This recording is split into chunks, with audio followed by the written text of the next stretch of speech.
우리 주님께서 직접 하셨고 지금도 하시고 계시고 또 우리에게 가르쳐 주신 이 주기도문에 대해서 강해를 하며 함께 은혜를 나누고자 합니다. 첫째, 주기도문은 성경에 어디에 나올까요?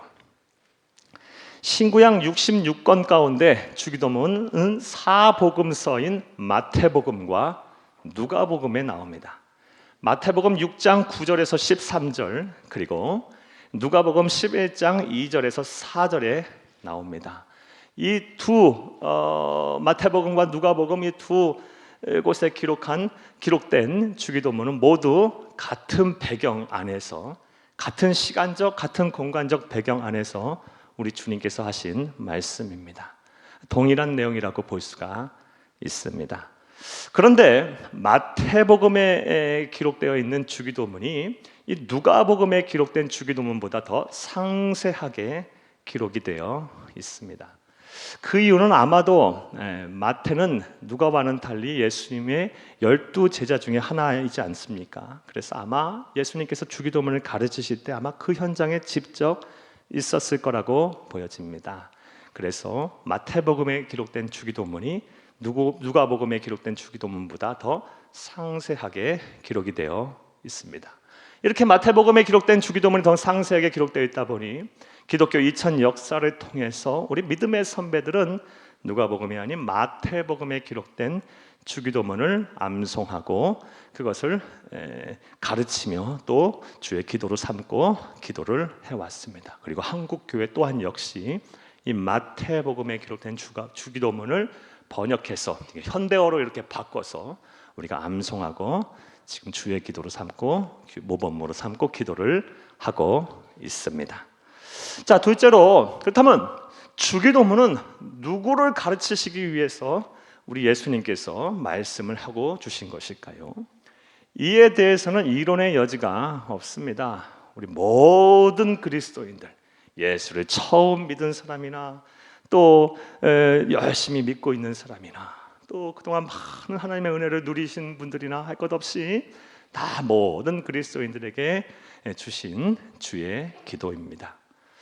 그런데 오늘 본문 말씀을 보게 되면 본문의 맥락 속에서 이렇게 보게 되면 특별하게 엄밀하게 이야기해서 보면 주기도문은 평상시 기도를 열심히 하고 아주 열정적으로 기도를 하지만 기도를 바르게 하지 못해서 기도를 통해서 하나님이 주시는 능력과 은혜를 체험하지 못한 그런 성도를 향해서 우리 주님께서 주신 기도임을 알 수가 있습니다. 이것은 누가복음 11장 1절에서 2절 말씀을 통해 알 수 있습니다. 함께 읽겠습니다.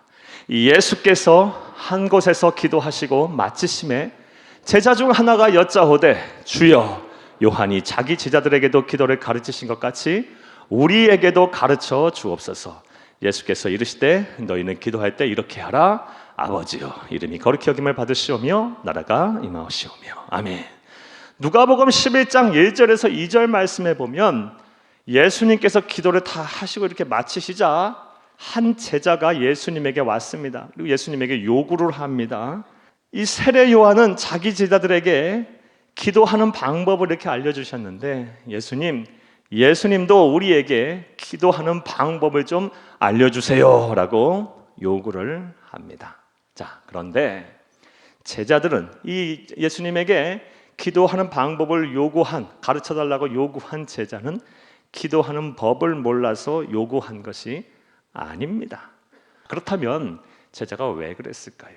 그 이유는 간단해요.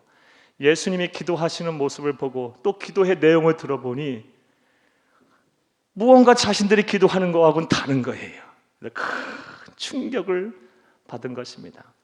예수님의 기도 속에서는 자신들이 기도하는 내용과는 전혀 다른 무엇인가 아주 신비롭고 아주 고결한 그런 내용들이 담겨져 있으며 무엇보다 예수님의 기도 속에서는 하나님의 능력이 생생하게 나타나고 있는 것을 보았기 때문입니다. 그래서 자신들도 예수님처럼 기도하고 싶어서 예수님처럼 그런 은혜를 누리고 싶어서 자신들도 예수님처럼 기도할 때 하나님의 능력을 그런 힘 입고 싶어서 받고 싶어서 예수님에게 기도하는 법을 가르쳐달라고 요구를 한 것입니다. 사랑하는 여러분, 이처럼 주기도문은 우리 모두가 이게 다 필요하고 반드시 우리가 암송하고 잘 배워서 기도해야 하지만, 무엇보다 이 제자처럼 평상시 우리가 기도는 하지만 기도의 열매가 없으신 분들, 기도를 바르게 하지 못해서 하나님의 능력과 하나님의 응답을 바로 체험하지 못하신 분들에게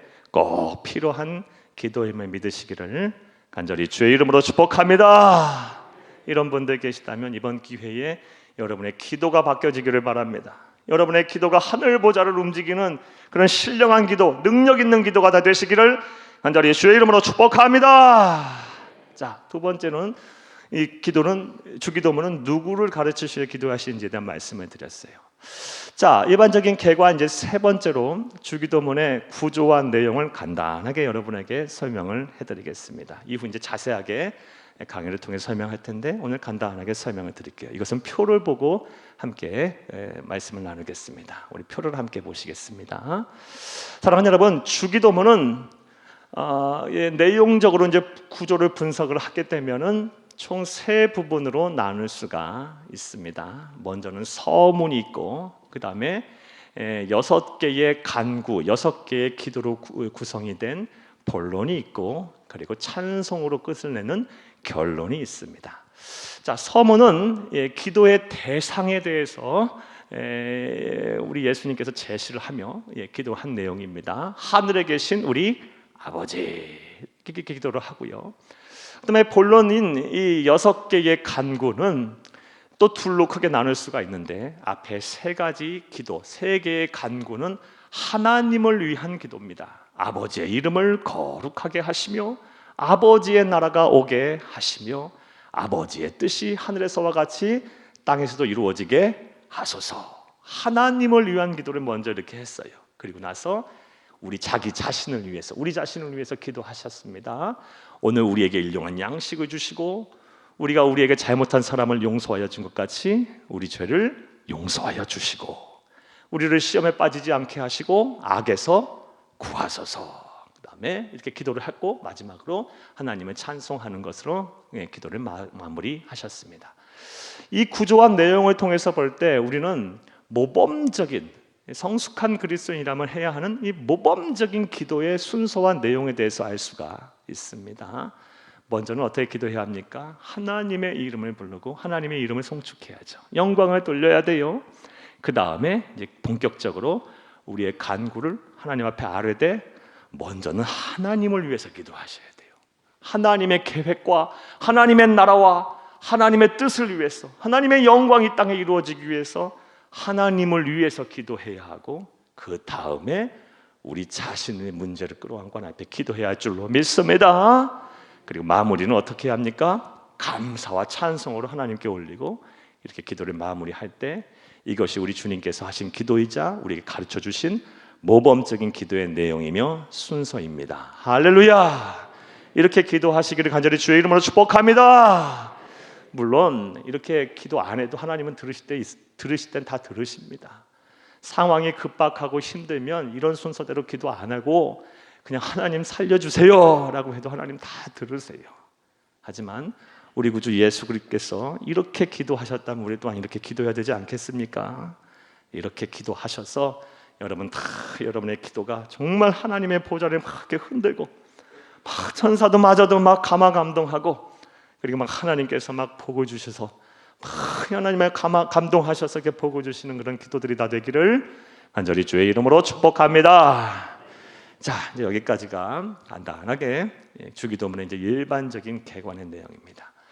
자, 이제는 우리 주님께서 하셨던 기도의 첫 번째 기도인 하늘에 계신 우리 아버지여, 하늘에 계신 우리 아버지에 대해서 담겨 있는 내포되어 있는 영적인 진리에 대해서 생각해보며 은혜를 나누겠습니다. 사랑하는 여러분, 그런데 왜 예수님께서는 기도를 시작하시며 하늘에 계신 우리 아버지여 라고 이렇게 기도하는 것으로 주기도문을 시작하셨을까요? 그 이유가 무엇일까요? 우리는 이를 통해서 또 무엇을 배워야 할까요? 자, 따라 하시겠습니다. 첫째로, 우리가 기도할 때 우리의 기도를 받는 대상이 누구인지 분명히 하라는 것입니다. 우리가 기도할 때 우리의 기도를 받는 대상이 누구인지부터 분명히 하고 기도하라 라는 의미에서 우리 구주 예수 그리스도께서 하늘에 계신 우리 아버지 하며 기도하신 것임을 믿으시기를 간절히 주의 이름으로 축복합니다. 사랑하는 여러분, 우리가 기도할 때 우리의 기도를 받는 대상이 누굽니까? 누구십니까? 하나님 한 분밖에 없음을 믿으시기를 간절히 주의 이름으로 축복합니다. 마태복음 6장 우리 9절 다 함께 읽겠습니다. 그러므로 너희는 이렇게 기도하라. 하늘에 계신 우리 아버지여. 여기까지만 읽겠습니다. 하늘에 계신 우리 아버지여. 우리 주님께서도 분명하게 우리의 기도를 받으실 대상이 하나님 한 분밖에 없음을 분명하게 인정하고 고백했어요. 그런데 안타깝게도 이 세상 사람들은 심지어 우리 그리스도인들조차도 우리의 기도를 듣는 대상에 하나님 말고도 다른 존재가 있다고 만들을 합니다. 또 그렇게 믿고 삽니다. 사랑하는 여러분, 여러분들은 어떠십니까? 우리의 기도를 들으시는 대상은 하나님 한 분밖에 없음을 인정하시고 확신하시고 믿고 기도하시기를 간절히 주의 이름으로 축복합니다. 이 세상에 하나님 외에 신은 없습니다. 하나님 외에 절대자는 없습니다. 그런데 안타깝게도 그렇지 못해요. 한번 예를 들어 한번 들어보겠어요. 신이 없다고 주장하는 사람들, 신은 인간이 만든 허상일 뿐이라고 주장하는 이 무신론자들도 때로는 기도를 합니다. 그들은 누구에게 기도를 합니까? 자기 신념을 향하여, 자기 정신을 향하여 기도합니다. 그리고 자기 신념에다 대고 자기 정신에 대고 기도를 하게 되면 이 자기의 신념과 정신이 자극을 받아서 더 적극적으로 변하고 긍정적인 사고를 한다고 합니다. 사랑하는 여러분, 그런데 이건 잘못된 생각이고 잘못된 주장이에요. 하나님은 분명히 살아계세요. 그리고 그 하나님께서는 우리의 기도를 들으십니다. 이러한 생각, 이러한 주장에 동조해서는 안 되는 거예요. 신이 없다, 우리의 기도를 들을 대상은 없다, 우리 자신에게 하는 자기 암시, 자기 최면일 뿐이다, 이런 거에 동조해서는 안 됩니다. 하나님은 분명히 살아계셔서 지금도 우리가 하나님 앞에 기도할 때 우리의 기도를 들으십니다. 할렐루야. 예. 그리고 하나님이 살아계신 증거는 이 오주 만물에 충만해요. 먼저는 대자연 만물을 통해서 보면 하나님의 살아계심을 볼 수 있어요. 여러분, 하나하나 어떤 미물 하나라도 하나님의 손길이 미치지 않은 곳이 없어요. 그것을 보면서 어찌 하나님의 살아계심을 못 보겠습니까? 왜 못 봅니까? 이 우주 만물이 그저 되어지는 것이 어디 있어요? 하나하나 하나님께서 창조하시고 하나님께서 주관하시고 다스리시며 지금도 지키시고 보호하시기 때문에 이 모든 것이 저에게 순리대로 탁 하나 어긋남 없이 잘 이루어지고 있잖아요. 절대 제가 개입하지 않으면 이건 안 되는 거예요. 예. 또 인간이 만든 학문이 증언을 해요. 그리고 인간이 세운 도덕이 증언을 하고 무엇보다 우리 안에 있는 신앙의 양심이 주장을 하고 있어요. 증거하고 있어요. 나아가 하나님의 말씀이 변함없이 하나님은 살아계시다고 우리를 증거하고 계세요. 우리에게. 사랑하는 여러분, 하나님은 살아계십니다. 하나님 외에는 우리의 기도를 들으시는 분이 없음을 온전히 믿고 의지하며 그 하나님을 바라보며 기도하시는 여러분들이 되기를 간절히 주의 이름으로 축복합니다. 또 어떤 사람들은 이 종교다원주의에 편승해서 우리의 기도를 받으시는 하나님이나 아니면 다른 종교가 믿는 신이나 다 똑같다고 주장하고 생각하시는 분들도 많습니다. 즉 이슬람에 믿는 알라나 아니면 부처나 아니면 우리 하나님이나 심지어 민간신앙의 옥황상제나 다 같은 존재다라고 여기며 다 누구에게 기도하든 간에 똑같다라고 생각하고 주장하는 사람들이 있어요.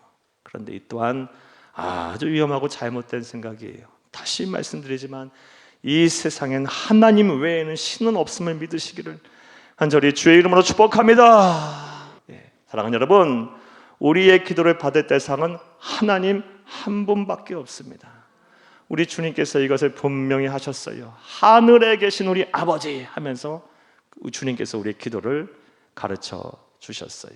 자, 또 예수님께서는 왜 이 기도를 제일 먼저 하셨을까요? 어떤 이유 때문에 그렇게 하셨을까요? 따라 하시겠습니다. 둘째로, 우리의 기도를 받으시는 하나님에 대해 정확히 알고 기도하라는 것입니다. 먼저는 기도의 대상을 하나님임을 분명히 알고 기도했다면 이제는 그 하나님이 누구인지 정확히 알고 기도하라는 것입니다. 자, 그렇다면 하나님은 어떤 분이실까요?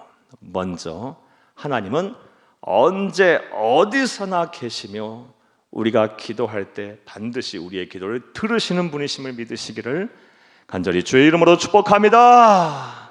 자, 마태복음 6장 9절 말씀을 함께 읽겠습니다. 그러므로 너희는 이렇게 기도하라. 하늘에 계신 우리 아버지여. 여기까지만 읽겠습니다. 자, 하늘에 계신 우리 아버지여. 이렇게 하면 기도를 시작하셨어요. 그런데 이 한글 번역이 참 온전한 번역은 아니라고 봐요. 왜냐하면 먼저 이 하늘이라는 단어가 잘못 번역이 좀 됐어요. 히브리어 원어를 보면 이 하늘이라는 단어가 단수로 쓰여지지 아니하고 복수로 쓰여 있어요. 그러니까 하늘들에 계신 우리 아버지 이런 말이에요. 이 뭘 의미합니까? 어떤 공간, 어떤 시간 속에서도 우리 하나님께서는 존재하고 계신다는 거예요. 이것을 가리켜 신학적인 용어로는 하나님의 무소부재, 하나님의 편재성이라고 이야기를 합니다. 사랑하는 여러분, 하나님은 어느 곳에나 계시고 어느 시간에도 존재하시는 분이심을 믿으시기를 간절히 주의 이름으로 축복합니다. 따라서 우리가 어떤 상황에서든 어떤 장소에서든 주의 이름을 부르면 그곳에서 하나님께서 우리의 기도를 들으신다는 것입니다. 이 믿음을 갖고 기도하라는 거예요. 이 믿음을. 하나님이 지금 기도를 들으실까? 하나님이 정말 들으실까? 이곳에 하나님이 계시지는 않는 것 아닐까? 아니요. 하나님은 언제 어느 공간에나 계세요. 성경 말씀을 보게 되면 이렇게 하나님의 무소부재와 하나님의 편재성을 가졌던 신앙인들이 참 많아요. 그리고 이렇게 기도하여 응답을 받은 신앙인들이 참 많습니다. 그중 한 사람 여러분에게 소개해 보겠습니다. 시편 139편 7절에서 10절을 함께 읽겠습니다. 내가 주의 영을 떠나 어디로 가며 주 앞에서 어디로 피하리까? 내가 하늘에 올라갈지라도 거기 계시며 수월에 내 자리를 펼지라도 거기 계시나이다. 9절 내가 새벽 날개를 치며 바다 끝에 가서 거주할지라도 거기서도 주의 손이 나를 인도하시며 주의 오른손이 나를 붙드시리이다. 아멘. 이 다윗의 고백이에요. 시편 139편. 여러분, 우리 상황이 힘들고 어렵더라도 마치 지옥 같은 상황이 있지라도 참기 견디기 힘든 상황이 있지라도 그것에 여러분이 하나님께서 여러분과 함께 하세요. 여러분의 기도를 들으실 거예요. 이런 믿음을 가지고 여러분 기도하시는 여러분들이 다 되기를 간절히 주의 이름으로 축복합니다. 하나님에 대해서 정확하게 알고 기도하라 라고 말씀하시면서 하나님은 어떤 분이십니까? 언제 어디서나 계시면서 우리의 기도를 들으시는 분이라는 것입니다. 또 이 주기도문 처음 하늘에 계신 우리 아버지여 라고 말씀하신 이 말씀 안에, 기도 안에 하나님은 어떤 분인지 우리가 알 수 있습니까? 하나님은 우리의 아버지가 되십니다. 마태복음 6장 9절 다시 한번 읽겠습니다. 그러므로 너희는 이렇게 기도하라. 하늘에 계신 우리 아버지여. 아멘. 그런데 이 번역 또한 조금 마음에 들지 않습니다. 왜냐하면 이 아버지라는 헬라어 원어가 파테르인데 이 단어는 아버지라기보다는 아빠라고 번역을 하는 게 옳습니다. 여러분, 분명 아버지와 아빠의 뉘앙스는 다르지 않습니까? 아빠는 더 친근감이 있고 허물이 없고 더 자연스럽게 부를 수 있는 이 단어예요. 말이에요. 그러니까 언제 어디나 계시는 하나님은 우리의 친근한 무엇가 되십니까? 아빠가 되시는 거예요. 아빠. 이렇게 이것을 알면서 기도하라라고 우리 주님께서 기도하시면서 말씀을 하신 것입니다. 자, 그런데 우리 주님께서 이렇게 기도하시고 또 제자들에게 이렇게 기도하라고 말씀하셨을 때 제자들은 큰 충격을 받았을 거예요.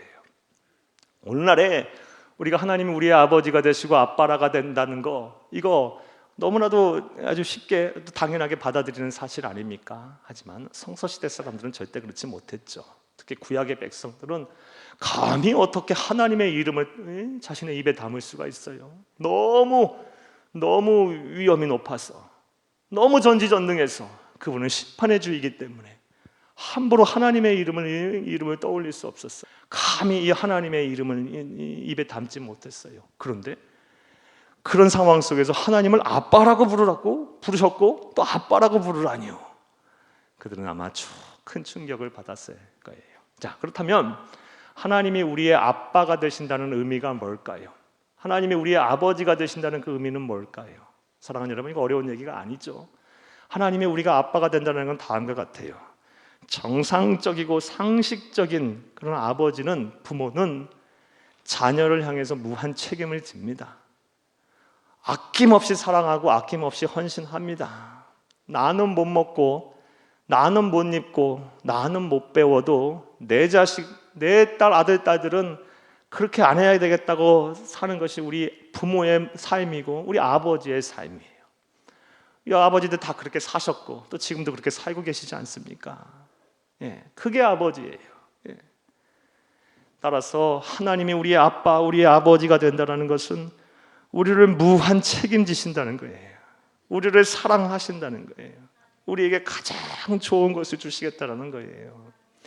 그런데 성경에서는 이 하나님의 사랑을 육신의 부모의 사랑과는 비교할 수 없을 정도 초월적인 사랑이라고 우리에게 말씀하고 계세요. 그 부모의 사랑까지도 뛰어넘는 사랑이 하나님의 사랑이라고 말씀하세요. 그렇다면 하나님께서 우리에게 얼마나 좋은 것을 주시고 모든 것을 주시지 않겠습니까? 기도할 때요. 따라서 하늘에 계신 우리 아버지여, 이 기도를 우리가 우리의 기도로 적용할 때 우리가 어떻게 하라는 거예요? 이러한 하나님의 사랑을 묵상하면서 기도하라는 거예요. 이러한 하나님의 사랑을 확신하면서 기도하라는 거예요. 이런 하나님의 사랑에 푹 젖어서 기도하라는 거예요. 마음에 감동이 돼서 기도하라는 거예요. 그리할 때 우리의 기도가 예수님이 하신 기도가 되고 우리의 기도가 하늘 보좌를 움직이는 기도가 된다는 것입니다. 할렐루야!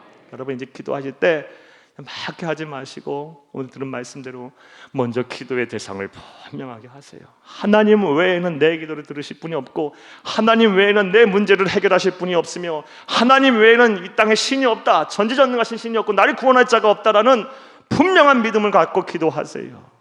그리고 그분은 언제 어느 때나 어느 상황 속에서나 내 기도를 들으시는 분이시고 무엇보다 나보다 나를 더 사랑하시면서 나에게 가장 좋은 것을 주시는 그런 아버지, 아빠가 되신다는 확신을 가지고 그 사랑을 확 묵상하면서 기도하시기를 바랍니다. 그러면 기도를 시작하시기를 바랍니다. 그럼 여러분의 기도가 놀랍도록 변화가 될 거예요. 종전과는 다른 하나님이 은혜를 주실 것입니다. 할렐루야! 자, 이제 말씀을 맺겠습니다. 사랑하는 여러분, 오늘은 이 주기도문간의 첫 시간으로 이제 일반적인 개관에 대한 말씀을 드렸고 우리 주님께서 하신 기도 가운데 서문이라고 할 수 있는 기도의 대상 하늘에 계신 우리 아버지에 대한 강해를 말씀을 드렸습니다. 제가 이 주기도문 강해를 이제 앞으로 계속 7번 더 남아서 할 텐데 제가 기도하면서 염려하는 바가 있습니다. 사랑하는 여러분, 뭐 있냐? 여러분 일단은 열심히 좀 들어주시기를 바라요. 잘 들어서 이 강해를 잘 들어서 우리가 온전히 기도하는, 바르게 기도하는 이 성도들이 다 되어야 할 줄로 믿습니다. 그런데 염려하는 바는 기도는 아는 것에 그쳐서는 절대로 안 돼요. 단순히 기도의 지식만 늘어나는 시간이 돼서는 안 됩니다. 기도는 알고 바르게 알고 할 때 하나님의 역사가 일어나는 거예요. 여러분 이번 기회에 여러분 잠자고 있던 기도들이 다 깨어나기를 간절히 주의 이름으로 축복합니다. 무너졌던 기도의 재단들이 다시 다 수축이 되기를 간절히 주의 이름으로 축복합니다. 코로나 상황 속에서 이 사회의 혼란한 이 상황 속에서 사랑이 식은 이 세상 속에서 그동안 이모저모 바쁘게 살면서 무너지고 흩어지고 사라졌던 모든 하나님과의 만남의 시간, 기도의 시간들이 다시 아름답게 회복되는 역사가 일어나기를 간절히 주의 이름으로 축복합니다.